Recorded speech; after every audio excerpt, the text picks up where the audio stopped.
It's not common when a startup enters an industry and turns it upside down. However, Elon Musk has done this more than once. He has pushed Tesla to the front of the pack in the blink of an eye, but he has repeated this in an even more complex industry: space travel. How has Musk's SpaceX managed to slay the space industry giants in such a short time? Join us as we go into details of how SpaceX is shutting down the competition in the space industry. Many of us had childhood dreams that we've had to set aside as adulthood and responsibilities set in, but not Musk. His early dream was to go to Mars, which would have surely earned him a nerd reputation when other kids had more mundane ambitions like getting the coolest bike or collecting the best toys. Now the big man has a multi-billion-dollar company, SpaceX, pursuing his childhood ambition, and while naysayers think it remains a fantasy, Musk has remained dogged. To his advantage, he has the largest personal wealth in recent times to back him up. Some people might not know, but SpaceX as a rocket-making company started as a result of personal frustration. If you tried to buy something and the seller reneged at the last minute on the initial agreement, you would find another seller, right? Not Musk. He decides to make the thing himself. He had wanted to buy a cheap used Russian rocket to send some plants or mice to his favorite destination, Mars, and return them safely to Earth. However, the deal fell apart, and based on perspectives, the space industry has that singular disappointment to thank or regret. This is because a determined Musk decided to make the rockets himself, and thus SpaceX was born. SpaceX has grown by leaps and bounds since Musk teamed up with rocket designer Tom Mueller, and the CEO put down $100 million from his personal fortune. The journey started with the successful launch of the Falcon 1 to space after 3 tries in 2010. Since then, SpaceX has been kept busy putting satellites into orbit and delivering cargo. It became the first private firm to send a cargo to the International Space Station in 2012. It also became the first private space company to send a crewed mission to the space station in 2015 when it transported NASA astronauts Bob Behnken and Doug Hurley. Delivering cargo and crew to the International Space Station and returning them to Earth have become routine operations for SpaceX, a unique honor for a private company. Its launch calendar is oversubscribed for 2022 already, as private satellite companies, NASA, and the military wants to use one of SpaceX's rockets to launch payloads to space. The military has lined up 3 launches of national security importance: the USSF-44, the USSF-52, and the USSF-67 missions for 2022. NASA will also use SpaceX to send the SITE mission on its way to investigate a metal asteroid orbiting the Sun between Mars and Jupiter. SpaceX will also send multiple payloads to space for private companies, including a rideshare that will include a grueling multi-hour trip to geostationary transfer orbit that will deliver the Viasat-3 satellite and Astranis's first internet satellite.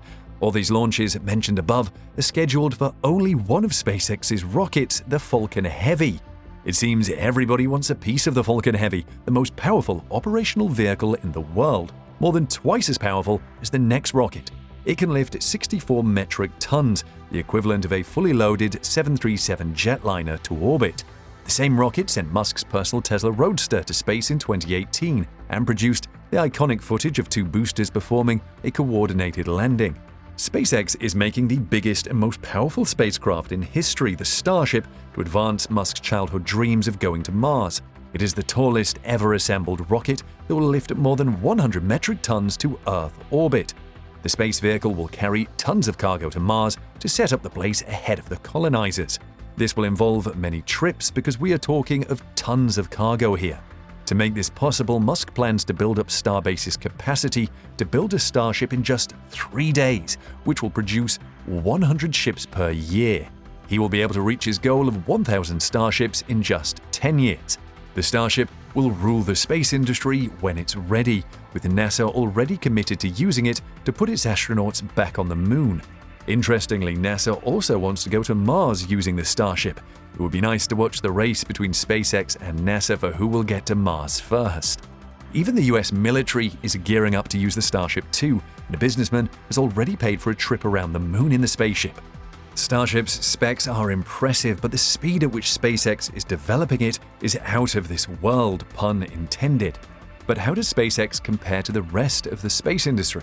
To start with, no other private space company is actively pursuing a trip to Mars. In this regard, SpaceX's competition is countries with financial muscles like the US, China, United Arab Emirates, Japan, Russia, and India. Bear in mind that some of these nations are not planning a permanent presence there, as they only want to explore and find the meaning of life, but SpaceX wants to put people there affordably. Mars ambitions aside, how does Starship's rocket development compare with the rest of the industry? Other companies are building rockets, but they sure would wish to be as fast as SpaceX. Take the Space Launch System as an example. This massive rocket will launch NASA's Orion capsule for the first phase of the trip to the Moon. It is being built by some of the biggest names in the space industry: Boeing, Aerojet, Rocketdyne, and Northrop Grumman. However, since it started more than a decade ago, the project has become a huge source of embarrassment with countless technical problems and setbacks.